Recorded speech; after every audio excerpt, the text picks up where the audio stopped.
아무튼 그렇습니다. 예. 뭔가 잠깐 이번 주에 있었던 어떤 그런 이야기 하나 들려드렸고 저희는 이제 배설주의보 한번 들어가 보도록 하겠습니다.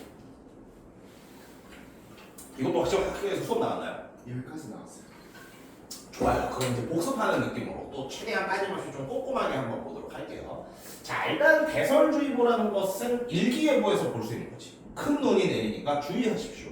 근데 이거 배웠다면 알 거야. 실제로는 큰 눈이 내리니까 주의하라는 내용이 군부독재. 예. 말을 줄이면 그렇지. 그래서 이 작품에서는 눈을 뭐에 표현하고 있다? 눈을 계엄령에 비유하고 있다. 눈이 의미하는 것은 계엄령 플러스 뭐 군사정권, 군부정권 이 정도로 생각하시면 굉장히 편합니다. 갑자기 든 생각인데 우리 모두 겪었잖아요. 계엄령 내렸을 때 뭐 하고 계셨어요? 저요 TV로 왜 보고만 했어요? 아, TV를 보고 있었어요? 아, 그렇지. 저는 이제 저 계엄령 발표됐을 때 저는 이제 재사학원에서 일할 때였는데 그때 이제 갑자기 이런 말 했는데 씨발 일이 너무 많아서 맨날 2시, 3시까지 야근했거든요. 예, 아무튼 그때도 한 12시 넘어서 막 야근하고 있는데 카톡이 좀 그날따라 좀 많이 쌓인 거야. 그래서 야근하다가 지겨워서 뭐 카톡 한번 눌러보니까 막 난리가 난 거예요. 계엄령이다. 그래서 처음에 뭐 말도 안 되는데 깜짝 몰카인가? 막 이런 줄 알았어. 예, 실제로 계엄령이 벌어졌더라고요. 뭐 물론 저는 정치적 판단을 하지 않습니다. 예, 얼마 전에 투표했었죠. 저는 15년째 투표를 하지 않았어요. 철저한 정치적 중립을 지키기 위해서. 누구 찍고 뭐 나는 중립이라 하지 않기 위해서. 이거 진짜예요. 제 컨셉이 15년째 투표를 안 하고 있거든요. 예, 뭐 짧은 사건이 있었지만 아무튼 우리가 겪은 그 계엄령과 예, 그래서 좀 몰입할 수 있는 부분이 많이 있습니다. 한번 볼게요. 눈은 계엄령 즉 군부정권을 의미하고 있고요. 배설은 뭐예요? 많이 오는 눈이지. 그러면은 많이 오는 눈, 즉 강한 계엄령, 강한 군부정권을 생각해 주시면 좋습니다. 그래서 대설주의보 여기부터 한번 볼게요. 밑에서 6번째 줄이네요. 대설주의보라는 작품의 제목이 의미하는 것은 계엄령이 내려진 군사 독재 시대 그리고 이것이 배설이니까 위험하다라는 의미가 있다. 뭐라고요? 대설주의보만큼 위험한 것이 군부 독재의 계엄령이다. 이런 의미가 들어있다라는 겁니다. 좋습니다. 그럼 역시 똑같이 본문을 보고 와서 이 표로 돌아와서 한 번쯤 내용을 정리해 보도록 할게요. 자, 대설주의보입니다. 오케이. 네, 바로 본문을 보면 될 것 같아요. 봅시다. 해일처럼 굽이치는 백색의 산들이라고 나오고 있죠. 그래서 어떻습니까? 산은 산이고 해일은 해일인데 산들이 해일처럼 보여요 라고 해서 이처럼 비유 표현이죠. 비유 중에서도 무슨 비유가 돼요? 지규가 됩니다. 우리 어땠을 때 지규법이라고 하죠? 그렇지. 뭐뭐처럼 뭐뭐같이 뭐뭐인 듯이 맞아. 이랬을 때 비유 중에서도 지규라고 하죠. 그래서 백색의 산들이 해일 같은 모습이다 라고 비유하고 있는 부분이 나오고 있고요. 계속해서 봅시다. 제설차 한 대가 올 리 없는 깊은 백색의 골짜기를 메우면서 굵은 눈발은 휘몰아치고 있다라고 하고 있습니다. 자, 그랬을 때 이 제설차라는 시의 의미를 생각해보면 제설차는 어떤 의미를 가지고 있죠? 바로 눈을 치울 수 있는 차죠.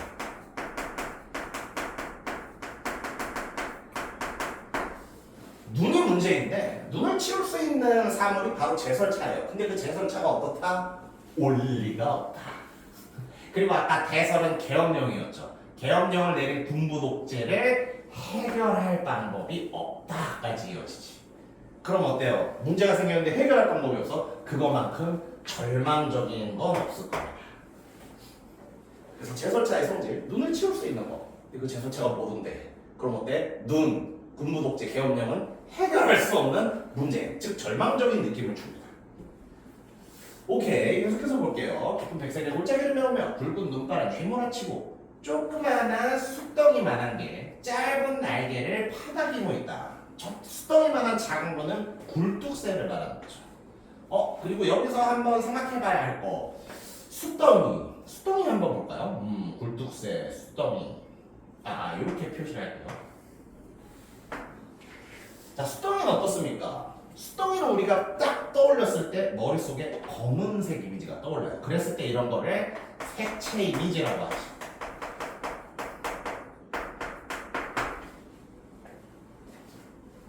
그렇죠. 숯하면 보통 검은색이죠.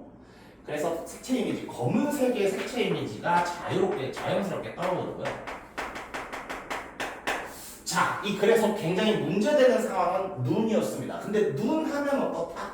그렇죠. 자연스럽게 흰색이라는 눈보라 역시 색채 이미지가 떠올라요. 그래서 숫덩이도 색채 이미지, 눈보라도 색채 이미지. 근데 어때요? 눈보라는 흰색이죠. 즉 흰색과 검은색 정반대의 색이 있을 때 우리는 이것을 대비라고 표현하죠. 그래서 뭐다? 색채 대비가 이루어진 모습. 굴뚝새는 숫덩이만 하다. 그랬을 때 굴뚝새와 눈보라는 검은색, 흰색의 색채 이미지 대비가 보이고 있습니다. 오케이, 이렇게 끝나는 부분으로 볼 수 있고요. 그리고 이 표현도 중요하다. 조그마한 숫덩이만한 게 짧은 날개를 파닥이며 점점점점점 하고 있죠. 자, 그래서 어때요? 이러한 표현 방법, 말주변으로 끝난 표현 방법 바로 생략법이라고 부릅니다. 생략법. 그리고 보통 다 표현 안 하고 이렇게 생략을 했을 때 발생되는 효과. 제가 항상 이렇게 공부하자 그랬죠? 생략법이라는 표현법을 쓰면은 어떤 효과가 발생합니다.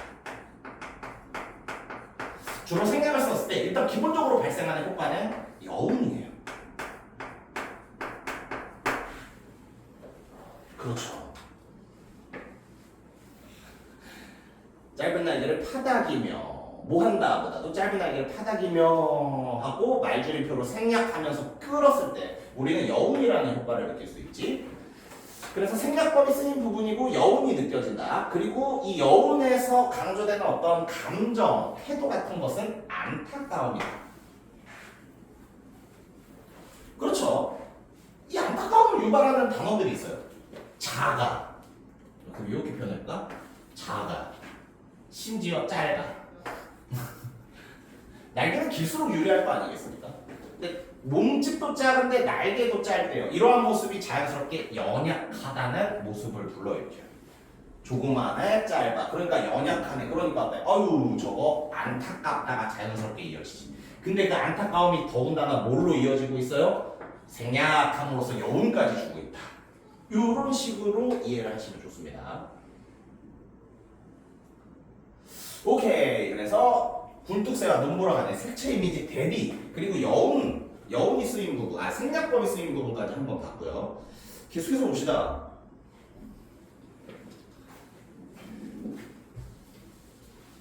다음 내용입니다.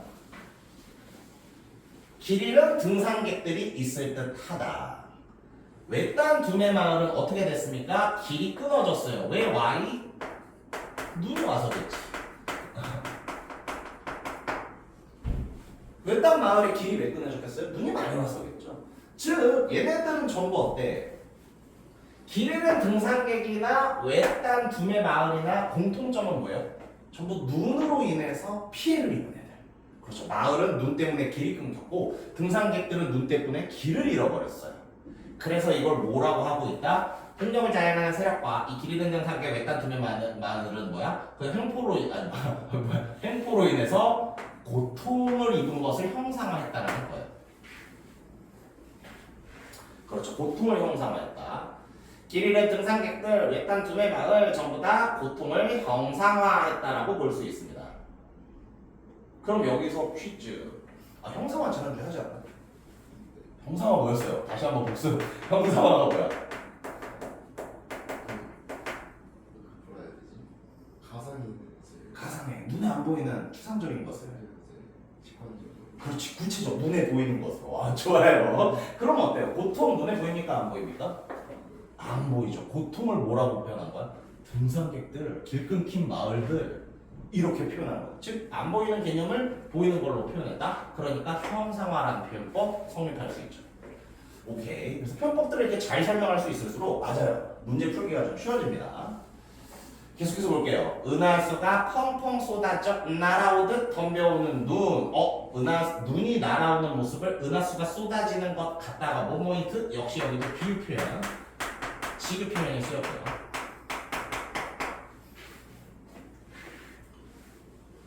눈이 날아드는 모습을 은하수가 쏟아지는 모습으로 비유했군요. 지규 표현 한번 쓰였습니다. 그래서 고통이 형상화되었다. 뭐 이런 것들 알아올 수 있고, 예, 오케이. 계속해서 볼게요. 다투어 몰려드는 힘찬 눈보라의 군단. 눈보라가 내리는 백색의 계엄령. 일단은 재밌는 부분은 뭡니까? 오! 3번 잘 보세요. 이거 뭘로 표시할까? 동그라미 표시할게요. 눈, 군단, 계엄령. 이거 품사 전부 뭐야? 그렇죠. 명사형으로 실행을 종결하고 있어요. 명사로 시행을 종결하고 있습니다. 눈, 군단, 계엄령. 밑에 써 있구나. 젠장 괜히 썼네. 그렇죠. 명사로 시행을 종결하고 있어요. 예. 그러면은 항상 우리 봐야 되지. 표현법은 항상 뭐다? 명사로 종결했다는 표현법을 씀으로써 이 시에서는 어떤 효과가 발생하는데 항상 이렇게 생각하셔야 돼요. 명사로 끝냈어. 이것만 생각하면 안 돼요. 고등학교 문제는 명사로 끝을 내므로써 이렇게 되고 있다. 이 효과를 기억해야지. 자, 명사형으로 종결해서 어떤 효과가 발생한답니까? 엄중한 분위기가 만들어진다네. 그리고 어때요? 계속되고 있는 느낌이 들어요. 왜냐면 이게 딱 그렇잖아요. 문장이 끊어지는 눈보라가 내리는 백색의 계엄령이 어쩌다가 아니잖아. 그러니까 약간 문장이 중간에 끊어진 것 같은 거야. 눈보라가 내리는 백색의 계엄령. 이 어쨌는데? 그럼 뭐야? 문장이 더 있어야 되지 않나? 더 이어져야 되지 않나? 그렇죠. 뭔가 계속되고 있다는 걸 표현할 수도 있습니다. 그리고 추가로 일단 명사로 종결시키면은 일반적인 효과, 보통 명사로 종결시켰을 때는 이것도 여운이라고 설명하는 경우가 많이 있어요. 여운도 기억해 주시기 바랍니다. 네. 똑같아요. 그래서 사랑이 부서졌다라는 시행보다 부서진 사랑 했을 때 여운이 좀 낫거든요. 네. 그래서 이 교과서에서 강조된 내용은 아니지만 일반적으로는 여운 형성, 여운이 남는다도 명사로 종결했을 때 발생할 수 있는 효과로 기억해 주시면 좋아요. 그래서 일단 명사로 시행하는 종결하는 부분 우리 찾아봤고요. 예. 그리고 또 어때? 그렇지. 이 중의적 표현 한번 봅시다. 자, 이거 학교에서 배웠을지 모르겠지만 어느 부분이 중의적이야? 이 내리는이 중의적이에요. 어떻게 볼 수 있어? 눈보라가 내린다. 혹은 어때요? 백색의 계엄령이 내려졌다. 그렇죠. 이게서 이 내리다를 어떻게 해요? 눈보라가 내리다. 말 그대로 자연현상으로도 볼 수 있고요. 눈보라라는 자연현상이 내리고 있어. 뭐를? 명령을. 예. 명령을 아래로 전달하는 내리다가 될 수도 있어. 그렇죠. 내리다는 그래서 어때? 자연현상. 눈이 내리는 거일 수도 있고 명령을 아래로 내리는 내리다일 수도 있어요. 그래서 눈보라가 내리는 상황에 그렇죠. 눈보라가 내리는 상황에서 보이는 백색의 계엄령이 될 수도 있지만 눈보라가 내려버린 백색의 계엄령이 될 수도 있지.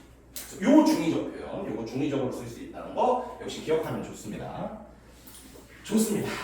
그래서 이렇게 살펴봤고요.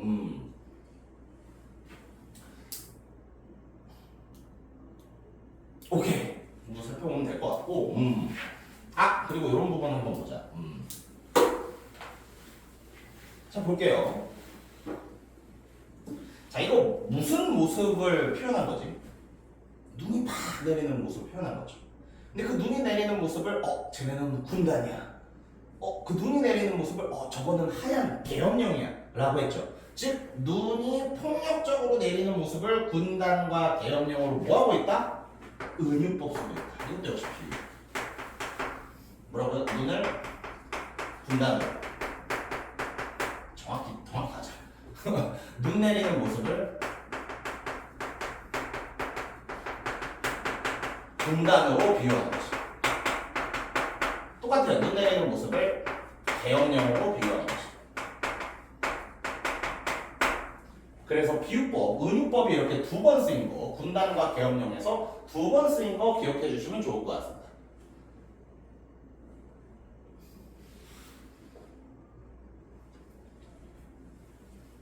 그렇죠. 그리고 이 부분도 한번 볼만한 것 같아. 뭐뭐 하는 듯, 뭐뭐 하는 듯, 이것도 역시 반복되고 있죠.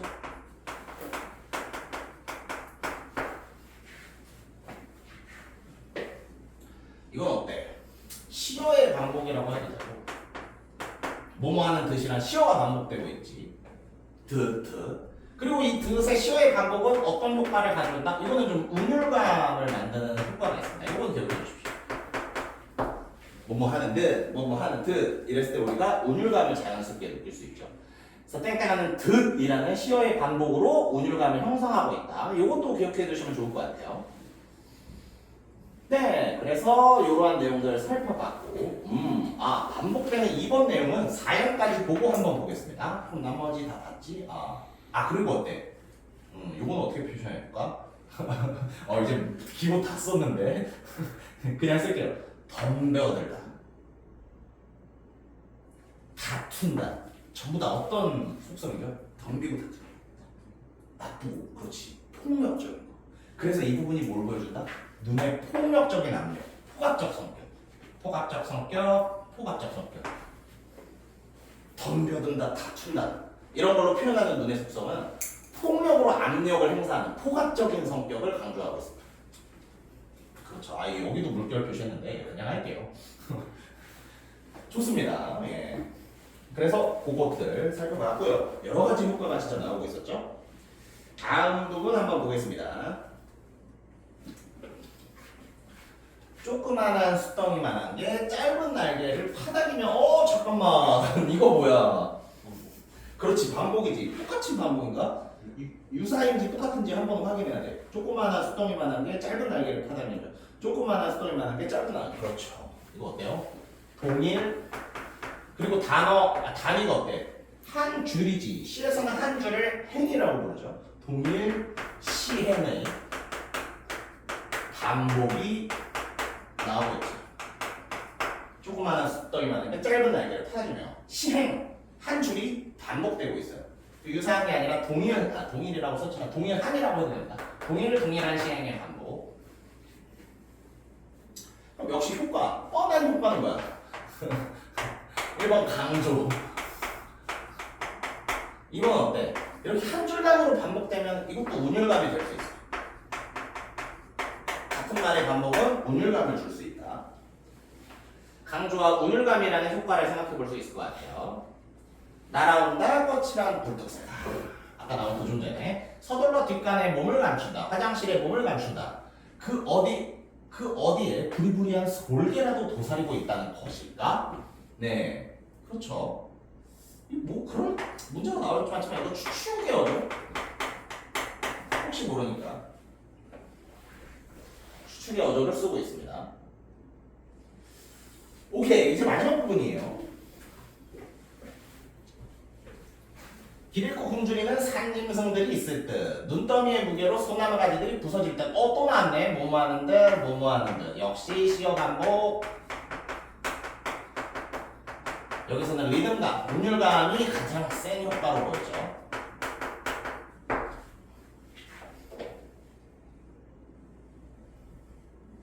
계속해서 봅시다. 다투어 몰려드는 힘찬 눈보라의 군단. 그리고 이 군단이 미치는 범위가 어디까지 미쳐요?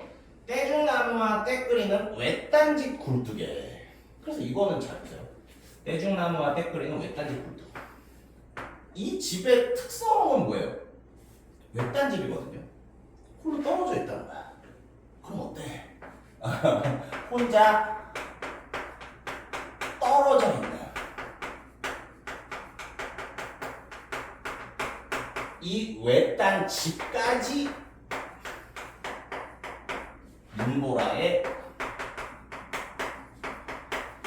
영향을 미치려고 하는 거죠. 눈보라가 영향을 미치려고 하고 있는 것이죠.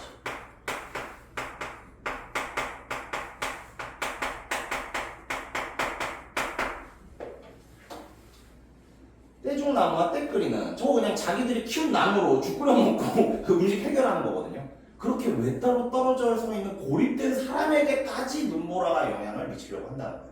그래서 거꾸로 이 떼죽나무와 떼끓이는 외딴집을 아직 뭔가 군사정권의 위협을 받지 않은 사람들이라고 해석하는 경우도 있습니다. 근데 뭐 교과서에서 다루진 않았으니까 이 부분은 패스하고, 자 지금 중요한 게 뭐야? 눈보라의 군단이 여기에까지 미친다. 즉 떼죽마 떼뿌리는 외딴집은 혼자 떨어져 있어서 혼자 떨어져 있는 이 집에까지도 눈보라가 영향을 미치려고 하는 모습이다. 요걸 알아주시면 좋을 것 같고요. 계속해서 보자. 다 끝났어요. 해일처럼 굽이치는 백색의 상과 골짜기에 눈보라가 내리는 백색의 계엄령. 아까 이거 똑같은 거 나오지 않았었나? 역시 이것도 반복. 눈보라가 내리는 백색의 계엄령. 좋습니다. 그렇게 해서 쭉 또 본문의 내용은 살펴봤고요. 한번 중요한 내용들 위주로 점검을 좀 해보도록 하겠습니다. 일단은 그렇지. 여기서는 대립적인 시어를 잘 찾아야 돼요. 268페이지에 밑에 있는 시어의 대립 부분 한번 봅시다.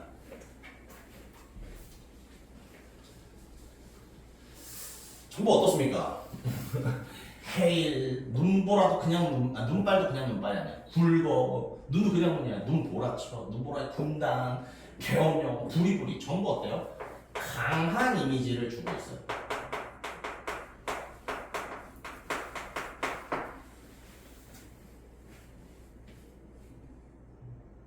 강한 이미지. 이쪽은 어때요? 굴뚝새는 숨고 있죠. 길 잃은 등산객 나 어떡해, 되게 약해 보이죠. 길 끊긴 마을 이것도 굉장히 약해 보여. 길 잃고 굶주리는 짐승 이것도 약해 보이죠. 소나무까지 눈 맞아서 휘어졌어요. 외딴집 굴뚝 그래 혼자 떨어져서 살고 있어. 근데 거기까지 지금 계엄령이 미치려고 하고 있어. 전부 여기는 약한 이미지가 가지고 있습니다.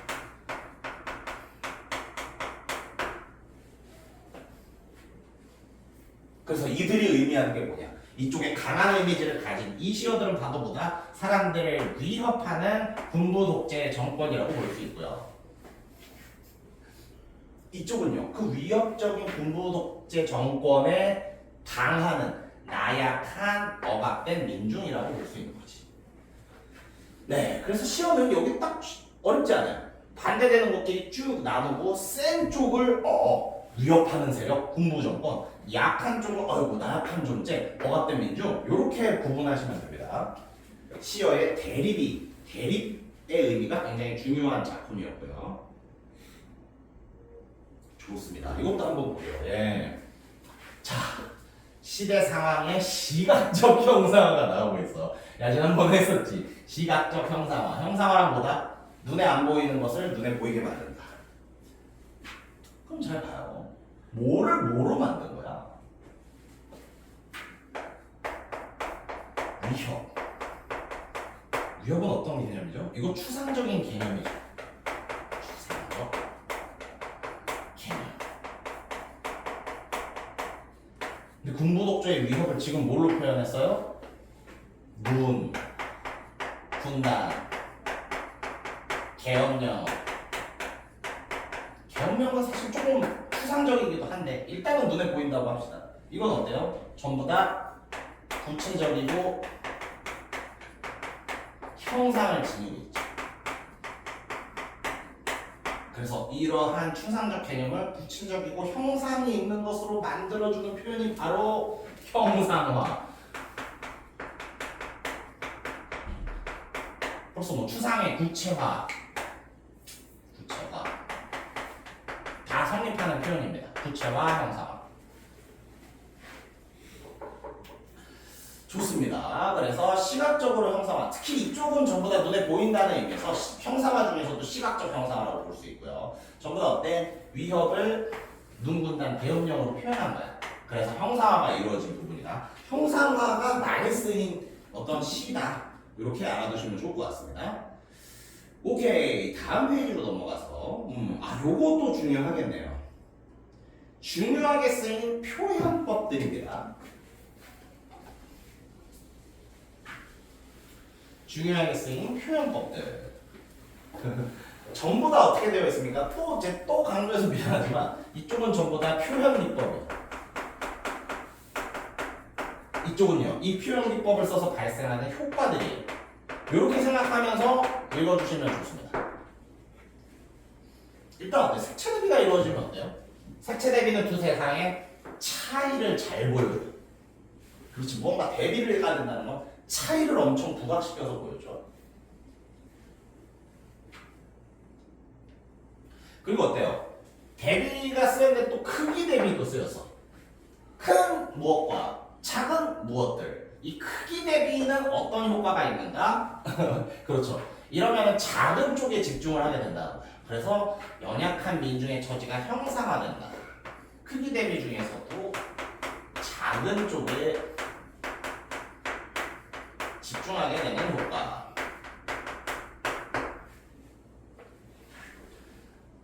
그렇죠. 연약한 민중, 작은 쪽에 집중하게 되는 효과가 발생하고 있고요. 역동적 표현을 쓰면 어때?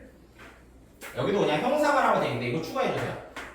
훨씬 더 생생하게 느껴집니다. 보통 역동적인 표현. 개가 지나간다. 개가 이리 뛰고 저리 뛰면 높이 점프하며 지나간다. 역동적을 썼을 때 훨씬 더 그게 생생하게 보여요. 그럼 어때요? 눈의 그 강하고 위험한 모습이 훨씬 더 생생하게 보여줄 수 있다. 이것도 효과로 추가해서 기억해 주시기 바랍니다. 그리고 비유법은요. 그렇죠. 여러 가지 은유법과 지구법이 쓰였죠. 근데 그 은유 지구된 대상들이 대부분 부정적인 친구였어요. 그래서 비유법을 통해서 부정적 현실을 잘 드러내고 있다. 그리고 아까 봤었던 중의적인 표현. 뭐라고요? 눈보라가 내리는 백색의 계엄령이 될 수도 있고요. 눈보라가 이게 끄는 걸로 안 되겠다. 그렇지. 눈보라가 내리는 백색의 계엄령. 이렇게도 볼 수 있고. 눈보라가 내린 백색의 계엄령. 이렇게도 볼 수 그래, 이게 제일 좋겠다. 내리는이 무슨 의미가 있다? 1번, 자연현상 내리다. 그랬을 때 얘는 눈보라랑 붙어야지. 2번, 명령을 내리다.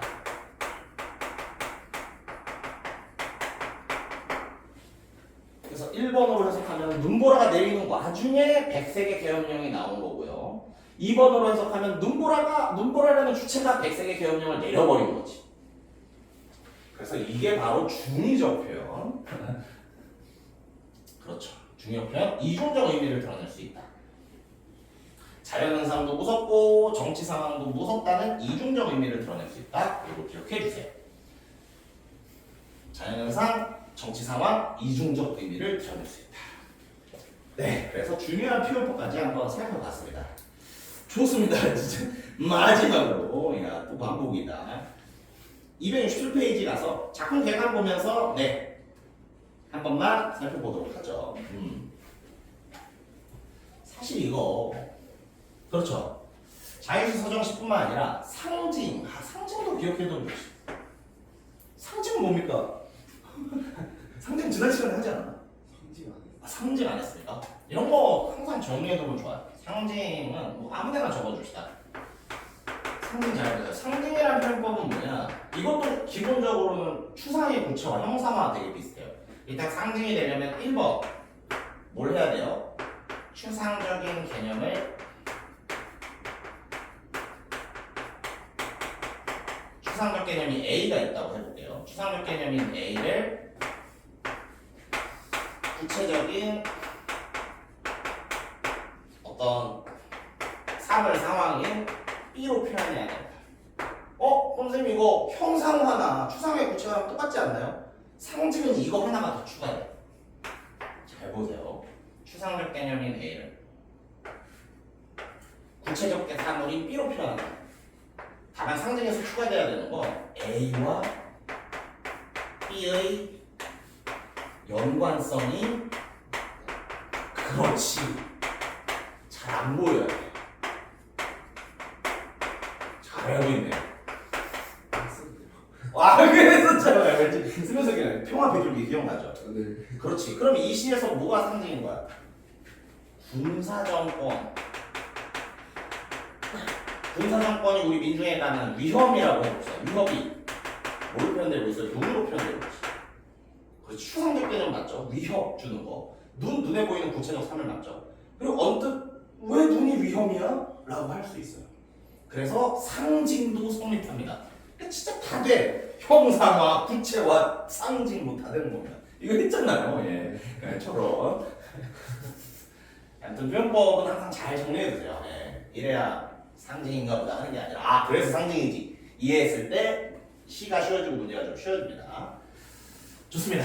제재는 휘몰아치는 눈보라. 중심 소재가 눈보라다. 주제는 그렇죠. 실현실에 대한 비판이 들어있고요. 특징에도 볼 거 많네. 1980년대 사회적 현실을 기상주의보의 방식을 통해서 우의적으로 비판한다. 자, 우의적이라는 건 뭡니까?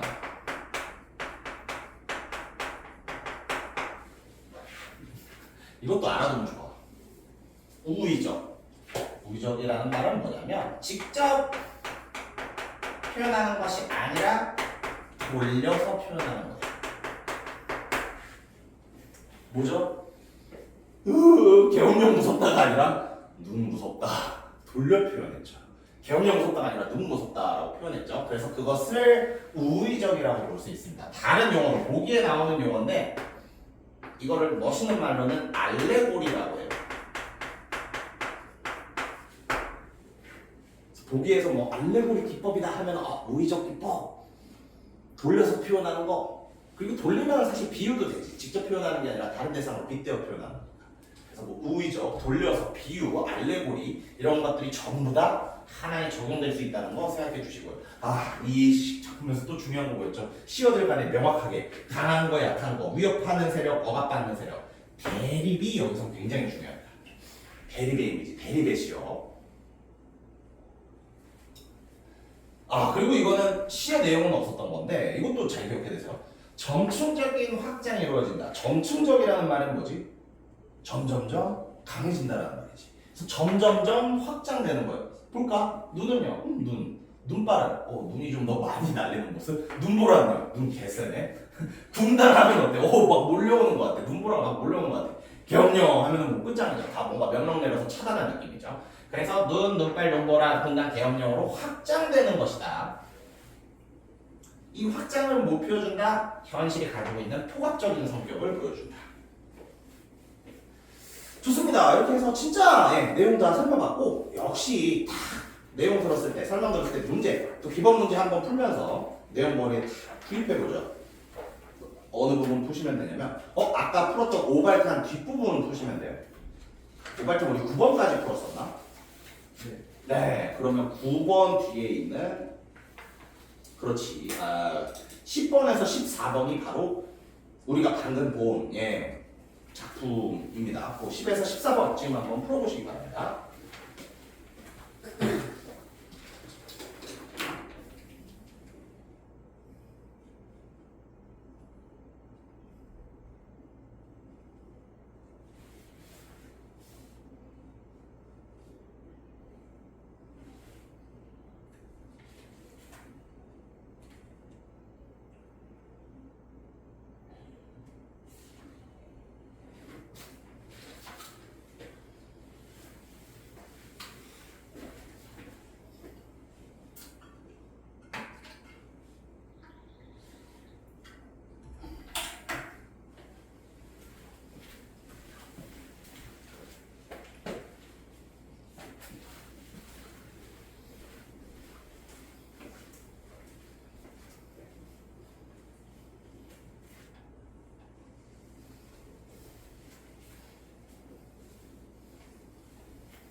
좋습니다.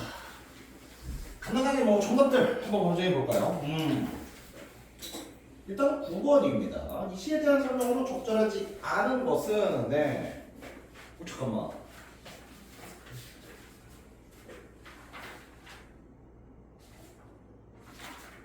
이 문제가 아닌데? 잠시만요. 내가 지금 2회를 켜놨나? 아, 그렇지. 이거지. 예, 알았어. 9번, 10번입니다. 그렇죠, 이거죠. 예. 이 시의 표현사의 특징으로 적절하지 않은 것은 네. 정답은 1번이었죠. 사물을 의인화하여 대상의 속성을 예찬하고 있다. 유일하게 좀 그래도 의인화를 인정할 수 있는 부분이 이 부분이거든요. 어느 부분이냐면 아까 뭐 다루진 않았던 것 같은데 이 부분이었나? 다투어 몰려들. 그렇죠. 눈보라가 다투어 몰려든다. 근데 다투어 몰려든다라는 것은 어떻게 보면 사람이 할 수 있는 짓이잖아요. 그래서 이 부분에서 그래도 의인화를 한 번은 생각해 볼 수 있습니다. 근데 이거 태클 걸 수도 있어. 예. 저희 집 개들은 개밥그릇에 개밥 올려놓으면 다투어 몰려든다는데요. 그래서 이게 의인화가 전 세모 정도로 돼요. 꼭 인간일 때만 되는 건 아니에요. 화류법 정도는 가능하죠. 화류는 혹시 뭔지 알고 계십니까? 화류법. 네.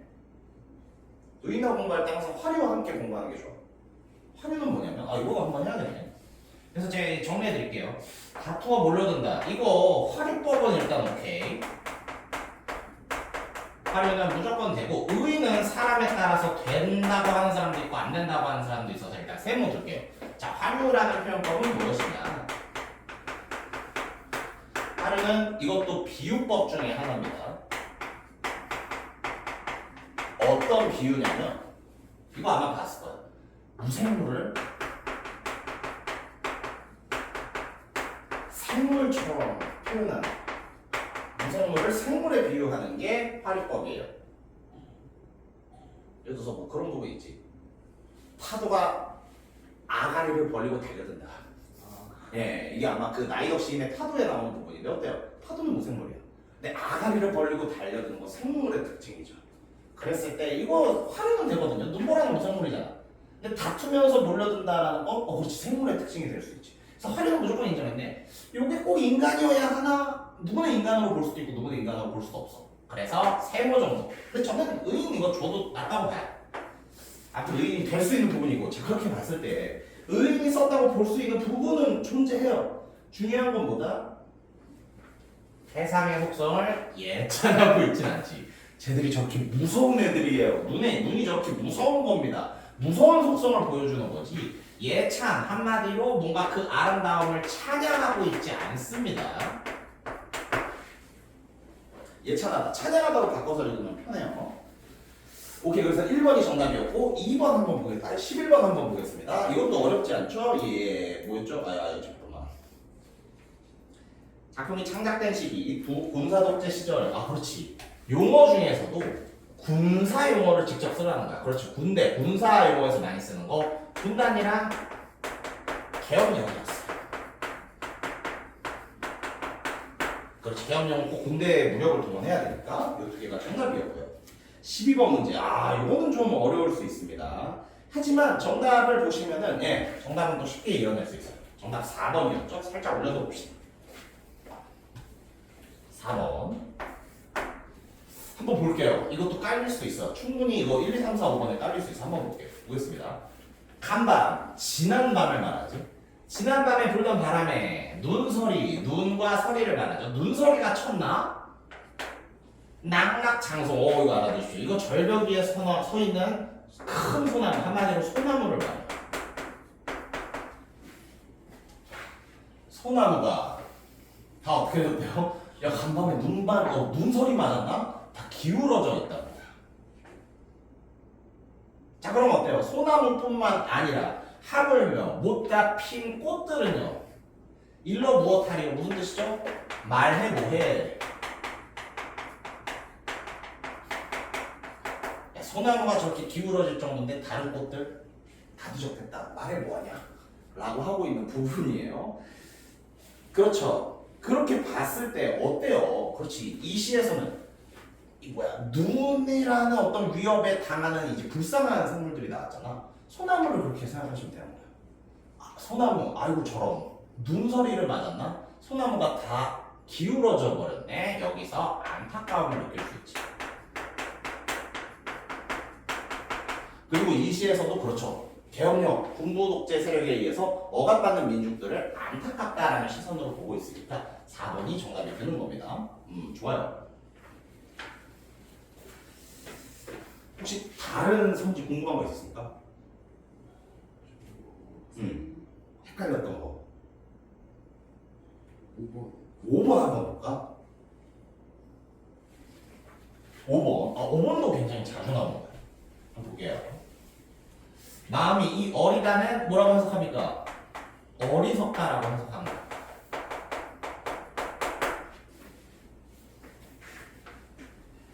그렇지. 이것도 바람이 나와서 잎이 지니까 그럴 수 있어. 좋아요. 마음이 어리석으니. 내 마음이 어리석으니까 어때? 실제로 하는 일, 나의 행동도 다 어리석구나가 되는 겁니다. 에휴, 내가 마음이 어리석으니까 행동도 어리석구나. 그럼 이제 이유를 찾아야지. 왜 본인을 어리석다라고 하는 걸까? 잘 보세요. 그 이유가 제시됩니다. 만주원사가 조금 빡센데 구름이 가득한 산이에요. 구름이 가득한 산. 그러면 구름이 가득한 산에서 가장 주목해야 될 속성은 산이 이렇게 구름에 가려져 있어. 일단 뭐 멋있다 이럴 수도 있지만 누가 만약에 거길 찾아간다고 해볼까? 찾아가기가 쉽습니까? 어렵습니까? 그렇죠. 구름이 이렇게 껴있고 잘 안 보이는데 어떻게 그 산을 찾아가겠어요? 그래서 구름이 가득한 산 찾아가기 어렵다. 누군가가 찾아오기라고 쓸게요. 누군가가 찾아오기가 어려워요. 그러니까 어때? 이 찾아오기 어려운 구름이 가득한 산에 어느 님이 오리마는 오겠냐마는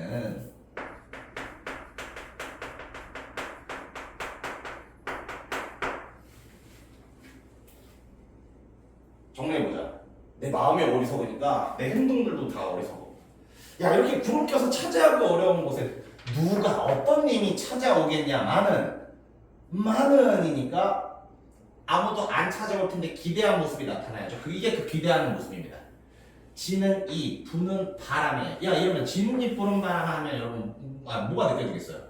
어떤 그 소리가 느껴질 수 있거든요. 바람 불어서 입 떨어지는 소리. 그러니까 지금 그거 듣고 어떤 거야? 그인가?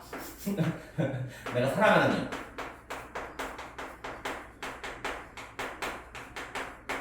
내가 사랑하는 이름으로 듣게. 걔가 맞나? 이런 거야. 종합해보면 어때? 마음이 어리석으니까 하는 일도 어리석어. 이런 곳에 누가 찾아오겠어? 근데 지능이 마력 떨어지는 소리에 걔가 찾아왔나? 라고 오해를 하고 있다는 거야. 그래서 이것도 똑같아요. 이 어떤 바람 때문에 잎이 지니까 그 눈보라에서 억압당하는 거 표현하지 않나 싶지만은 여기서 어때요? 이게 억압당하는 게 아니라 나를 오해하게 만드는 소리 정도로 보셔야 돼요. 그렇죠. 막 그런 거 있지 않습니까? 좋아하는 여자한테 이제 이해시고요. DM이나 이런 거 보내놓고서 핸드폰 지인하면 보면 어때요? 광고 문자 막 이런 거 있잖아요. 진짜 슬프네. 이게 딱 그거예요. 나한테 답장 오겠어? 근데 어때요? 핸드폰 이닝 올리자. 답장 왔나? 하고 한다. 딱 요즘으로 치면 그렇게 바꾸면 딱 좋은 작품이지. 아무튼 5번 좋은 질문이었습니다. 좋아요. 이렇게 찾아갔고 13번으로 한번 넘어가 볼게요. 13번 보기를 참고하여 기억에서 미음에 대한 설명으로 적절하지 않은 것은 정답은 5번이었죠. 5번 군사독재 세력의 포각 때문에 삶을 이어나갈 수 없어 떠나간 사람들을 의미한다. 이런 것까지 의미하지는 않습니다. 외딴집은 이렇게 험한 곳까지 이렇게 떨어진 곳까지 눈보라가 미쳐 라고 하는 어떤 떨어진 곳을 의미하지 뭔가 이게 싫어서 도망친 사람들 뭐 이런 걸 의미한다고 보기는 어렵습니다. 그래서 정답은 5번이었죠. 좋습니다. 마지막 14번입니다. 예. 이 식은 진짜 자주 나오는 식인데 혹시 이거 배운 적 있습니까? 저번에 문제 풀 때 나오고 지난번에도 나왔었나? 아니 맨날 이거 나와. 예. 그래서 이제 좀 지겨웠네요. 이거 다시 한번 떠올려보면은 이거 많이 교목할 때 나왔구나. 이육사라는 사람이 쓴 시고 그러다 보니까 어때? 자연스럽게 일제시대를 떠올린다 라고 하면 이 내용 계절은 그렇죠. 일제시대. 이건 뭐 일제의 압력, 폭행, 즉 포갑으로 생각할 수 있는 거죠. 그럼 어때? 일제의 포갑, 군사 정권의 포갑 굉장히 잘 어울리죠? 그랬을 때 정답은 1번인 A가 됩니다. 좋아요. 그래서 기본적인 문제들 풀어봤습니다. 굉장히 풀만했을 것 같아요. 네, 이렇게 해서 그렇죠. 복습한다는 느낌으로 한번 쭉 봤고요. 그럼 시간을 보자. 좋아. 할 수 있다. 저희 다시 교재로 돌아가서 좋아요. 어느 부분이냐면 잠시만요. 찾기가 있네. 이거다. 네, 다음 시험 범위 눈물은 왜 짠가? 이것도 시험 때 쓰신다고 누가 들었답니다. 그래서 오늘 그렇죠. 오늘 이 지문까지 딱 보면은 다는 보지 못해도 거의 다 볼 수 있을 것 같아요. 좋습니다. 일단은 내용 위주로 한번 보죠. 그리고 이거 재밌는 거 뭐야? 제가 잘 봐요. 이거 딱 보면 수필이네. 인 줄 알았죠, 그렇죠? 왜냐면은 시는 우리 보통 어때요? 해에 구분을 하지 않습니까? 근데 이거 쭉 썼네. 수필이네라고 생각했지만 이거보다 이걸 잘 아셔야 됩니다. 시예요. 시지만 다만 이렇게 뭔가 띄어서 쓰기 이렇게 뭐 줄을 바꿔서 쓰기, 해를 나누기 이거를 신경 쓰지 않은 산문시가 된다. 그래서 시라는 거 요것만 좀 기억해 주시면 좋을 것 같습니다. 수필 아니야. 시다. 자, 눈물을 왜 짤까? 한번 내용 한번 보도록 하겠습니다. 역시 내용을 보고 중요한 특징들 한번 정리해 보죠. 정말 눈물이 나는 내용이에요. 이거 혹시 학교에서 배우셨나요? 해설주의도까지 진짜 올 수도 있어요. 일단 내용 체크하고 문제나 뭔가 이 주요한 표현적인 특징은 다음 주에 이어서 하면 될 것 같아요. 봅시다. 지난 여름이었습니다. 그렇죠. 지난 여름 우리 배경 중에서 이 소설에서 중요한 건데 시간 배경을 보여주고 있죠. 지난 여름이었습니다. 가세가 기울다라는 것은 가난해진다라는 말이잖아요. 가난해져서 갈 곳이 없어진 어머니를 고향 이모님 댁에 모셔다 드릴 때의 일입니다. 그렇게 생각해보면 어때? 어머니가 가난해져서 갈 곳이 없으면 내가 모시면 되지 않나? 왜 내가 아니라 엄마의 그 여동생 이모님 댁에 보내주는 거지? 화자도 형편이 어렵다는 걸 알 수 있어요. 오케이. 어머니를 고향 이모님 댁에 모셔다 드릴 때의 일입니다. 어머니는 첫 시간도 있고 하니까 여기 식사죠. 야, 첫 시간도 좀 남았으니까 밥이나 먹자 하고 가시자며 고깃국을 먹으러 가자고 하셨습니다. 근데 미리 주목해보죠. 이 고깃국은 어떤 소재다? 어머니의 사랑이랑 희생을 보여주는 소재예요. 왜 고깃국이 어머니의 사랑과 희생을 보여주나요? 뒤에 나옵니다. 잘 보세요. 어머니는 한평생 중이염은 이제 귀 쪽에 염증이 생기는 병이죠. 중이염을 알아가지고 고기만 드시면 귀에서 고름이 나온대. 엄마는 어때? 고기 먹으면 귀에서 고름 흘리는 거야. 엄마는 고깃국 먹으면 안 되지. 그런데 어때요? 자식 힘내라고. 그런 어머니가, 즉 중이염을 앓고 있는 어머니가 나를 위해서, 자식을 위해서 고깃국을 먹으러 가자고 하시는 어머니의 마음이 읽혔대요. 그러자 어때요? 어머니의 이마 주름살이 더 깊게 보였습니다. 고깃국 못 드시는데도 자식 고깃국 먹이려는 어머니를 보니까 어머니 많이 늙으셨구나 하는 걸 느끼게 되는 부분. 설렁탕집에 들어가 물수건으로 이마에 흐르는 땀을 닦았습니다. 그렇죠. 근데 이거 제가 의향을 모르지만 이거 진짜인가요? 아니, 고기 먹으면 뒤에서 고름이 나오는 병이 있다고? 그렇죠. 좀 약간 사기 같지 이 너무 과장된 소재 아닙니까? 예, 아무튼 뭐 모르죠. 저 의학을 다 모르니까. 예. 아 그렇죠. 이거 그러고 보니까 오늘 안 오신 분들 치과에 가겠다. 예. 아 죄송해요. 제가 가끔 동영상 강의 촬영할 때는 이제 약간 저격하거든요. 번호 안 받나? 예. 처음 하는 사람이 과연 봤을까요? 뭐 영상 편지라도 하고. 아 예. 그렇죠. 어색한 사이죠. 아 그렇죠.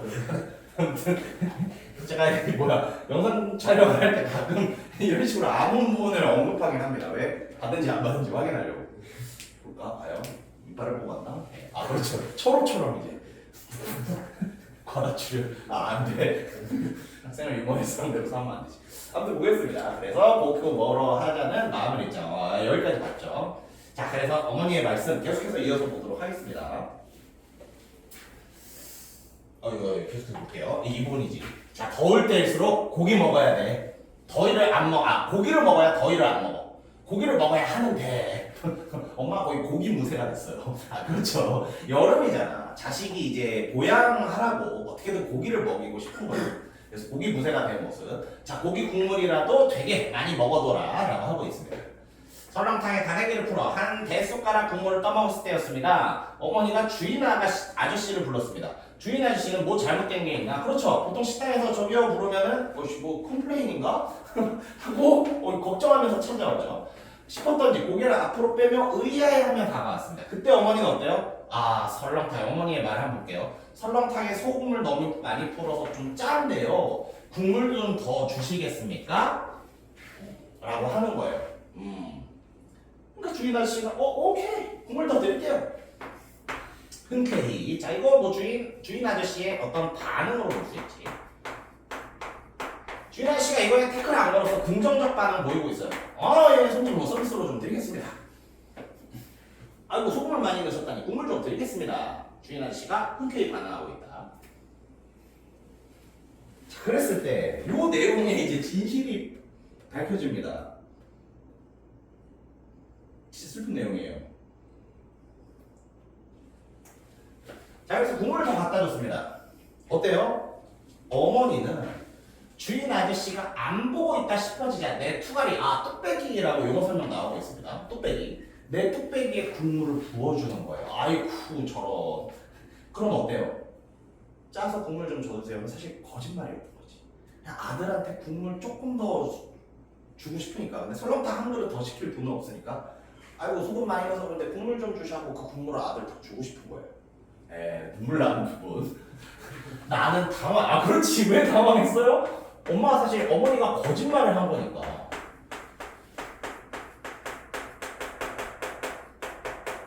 엄마가 국물 더 얻어내려고 짜서 그런데 더 줘야 하고 거짓말한 거니까. 그 당황해가지고 그것이 들킬까봐 주인 아저씨를 흘금거리면서 국물을 더 받았습니다. 주인 아저씨. 이 아저씨가 약간 존머탱. 존마탱이 아니라 진짜 존멋. 왜 멋있는지 한번 보세요. 주인 아저씨는 넌지시 우리 모자의 행동을 보고 애써 시선을 외면해줘요. 자식 주고 싶어서 엄마가 그렇게 국물 더 달라고 했구나. 자 이거는 외면이지만 사실상은 이 반응은 배려의 행동입니다. 배려라는 태도를 느낄 수 있어요. 그렇죠. 저도 외면해줄 때가 있어요. 예. 학생이 문제 틀리는 거 다 틀렸어. 그럼 이제 못 본 척. 왜냐면 이게 뭔가 배려야. 자식 주려고 국물 더 달라고 했구만. 그래서 그거 못 본 척. 아줌마 거짓말했지만 그래 모르는 척. 외면해주는 배려하는 태도를 보이고 있습니다. 시선을 외면해주는 게 역력하다, 잘 보인다라는 뜻이에요. 시선을 외면하는 게 아주 잘 보였습니다. 나는 그만 국물을 따르시라고 내 투가리로 어머니의 투가리를 툭 부딪혔습니다. 순간 투가리며 부딪히는 소리가 왜 그렇게 서럽게 들리는지 서럽다. 나는 울컥 치받치는 감정을 억제하려고 설렁탕에만 깍두기를 마구 씹어댔습니다. 자, 서럽다 같은 거, 이 사실은 모의고사 풀 때는 이런 게 중요하거든요. 우리가 내신할 때는 뭐 밑줄 긋고 이걸 통해서 알 수 있는 감정 서럽다 이렇게 하지만 일반적으로 모의고사 볼 때는 이렇게 직접적으로 서술 때는 감정이나 심리를 중요시 여겨요. 네. 서럽다고 써있으면 서러운 거야. 그리고 저건 굉장히 중요한 정보가 돼요. 괜히 내 마음속으로 이거 감동적인 거 아니에요? 서른 거랑 다르지 않아요? 아니 그렇게 해서 실제로 틀린 사람들이 있어.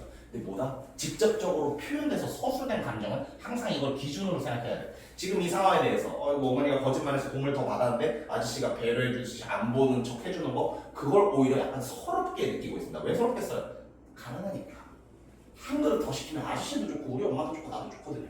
근데 그게 아니라 가난해서 이렇게 속이고 배려당하고 할 수밖에 없는 부분이 서럽게 느껴지는 거죠. 아무튼 서럽게 들리던지 나는 울컥 치닫히는 감정을 억제하려고 마구 씹어냈습니다.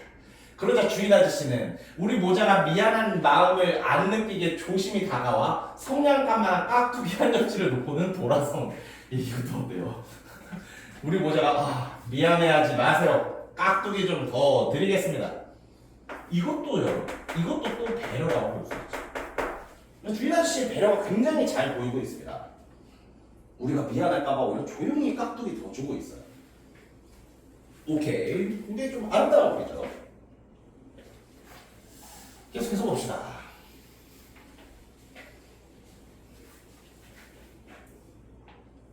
어디가 됐었죠? 돌아서는 거였습니다. 1순 그 순간을 말합니다. 그 순간 나는 참고 있던 눈물을 찔끔 흘려버리고 말았습니다. 나는 얼른 이마에 흐르는 땀을 훔쳐내며 눈물을 땀이냐 이렇게 했다는 거죠. 아이고 그러니까 이럴 때 항상 시각적으로 묘사하면 이해가 잘 돼. 아이고 이랬다는 거죠. 눈물을 땀이냐 만들어 놓고 나서 아주 천천히 물수건으로 눈동자에서 난 땀, 실제로 땀이라고 표현했지만 그렇죠, 눈물이죠. 눈동자에서 난 땀, 즉 눈물을 씻어냈습니다. 그러면서 속으로 중얼거렸습니다. 눈물 왜 이렇게 짠 거야? 눈물은 왜 짠가? 그래서 굉장히 좀 맞아요. 굉장히 좀 뭐랄까 이 가슴 아픈 굉장히 좀 가슴 아픈 이야기로 볼 수 있고요. 그리고 이 배려도 봐야겠다. 자, 우리는 주인 아저씨의 배려에 주목했지만 이 부분의 배려도 한번 봐야 됩니다.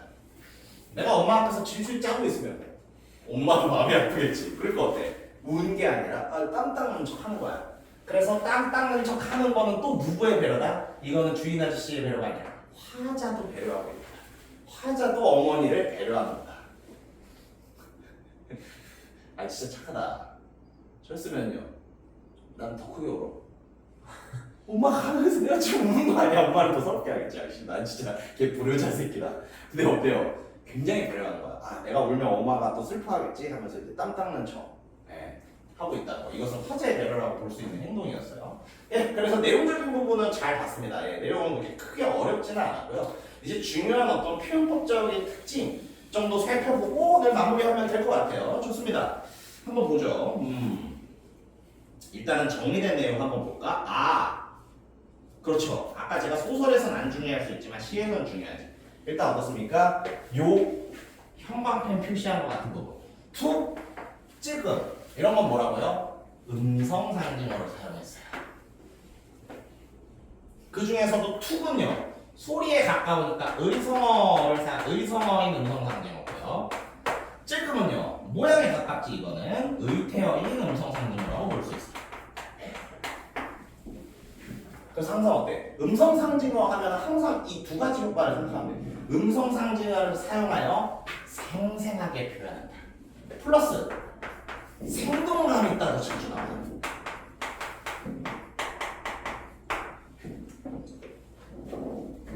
그렇지 않습니까? 눈물을 흘렸다보다 눈물을 주룩주룩 흘렸다가 훨씬 생생하고 생동감을 주지. 그래서 생생하게 드러난다. 화자의 심리를 잘 드러낸다. 이렇게 해주시면 좋고요. 또 정리한 표현법 중에 중요한 거 한번 볼까요? 쉼표를 이렇게 몇 번 사용한 부분이 있었습니다. 눈을 한번 확인해볼까? 전부 다 동그라미가 쳐져 있어요. 툭 뒤에도 쉼표가 찍혀 있었고, 조심 뒤에도 쉼표가 찍혀 있었고, 일순 뒤에도 쉼표가 찍혀 있었어요. 자, 이 쉼표를 찍은 부분 조심 하면서 여기서 한번 끊게 되겠지. 이 끊었을 때의 효과가 주로 뭐야? 강조해주는 효과가 있어요. 그래서 정리한 내용으로 봅시다. 쉼표 사용은 어떤 효과가 있다? 일단 가장 눈에 쉽게 보이는 효과는 주목시켜. 그래서 어때? 강조해요. 주목시켜서 강조하는 효과. 그리고 어때요? 거기서 탁 한번 멈춰야 되니까 살짝 여운을 남길 수 있어요. 그래서 쉼표에 사용한 부분 주목시킨다, 강조한다, 여운을 남긴다. 이게 전부 다 효과로 제시될 수 있는 부분입니다. 좋아요. 그래서 내용적인 거 잘 살펴봤고, 그러게 쉼표. 아 좋습니다. 이것만 정리하고 딱 내볼까? 사실 다 한 내용이에요.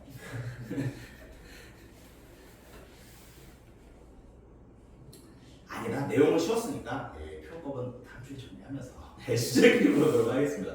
왜냐면 또 표현법 지금 정리해도 다음 주에 약간 까먹을 수 있을 것 같아요. 내용은 쉽게 안 까먹으니까 내용 한 부분에서 일단은 마치고 다음 주에 이제 정리한 내용이랑 표 보면서 정리 한 번 더 하고 그 뭐죠? 학습 활동 한번 본 다음에 요 문제 풀고 마무리하겠습니다. 네, 아무튼 그래서 오늘 오발탄 마무리하고 그렇죠. 백색의 계엄령이랑 이거 눈물을 왜 짠다 이 시까지 살펴봤습니다. 이제 시험 범위가 아마 거의 다 나간 것으로 알고 있어요. 아닌가? 추가로 더 나오지 않나요? 네, 한 두세 질문 아니야 더 많이 추가될까? 그래서 아직도 시험 범위가 안 나온 게 좀 불안한데 일단 제가 개수를 한번 세워봤는데 이미 한 7, 8개는 되거든요. 근데 한 3문제씩 출제한다고 하면 벌써 24문제는 만들 수 있는 분량이라 제 생각에 한 추가돼도 두세 질문이 아닐까 싶긴 합니다. 그래서 저희 뭐 일단은 최대한 다음 주에 좀 진도가 나온다면 진도를 좀 다 마무리하는 게 좋을 것 같고 마지막 주차에는 우리 복습 겸 좀 문제 푸는 시간을 가져보면 훨씬 좋을 것 같아요. 근데 뭐 진도가 너무 많이 추가되면은 다음 주 다다음 주까지도 진도를 나갈 수 있겠지만 아무튼 굉장히 고생하셨고요. 이번 이 4주 복습까지 요거 일단 숙제고 그래 시험을 마무리하면서 수검 한번 하겠습니다. 수검을 잘 안 하지만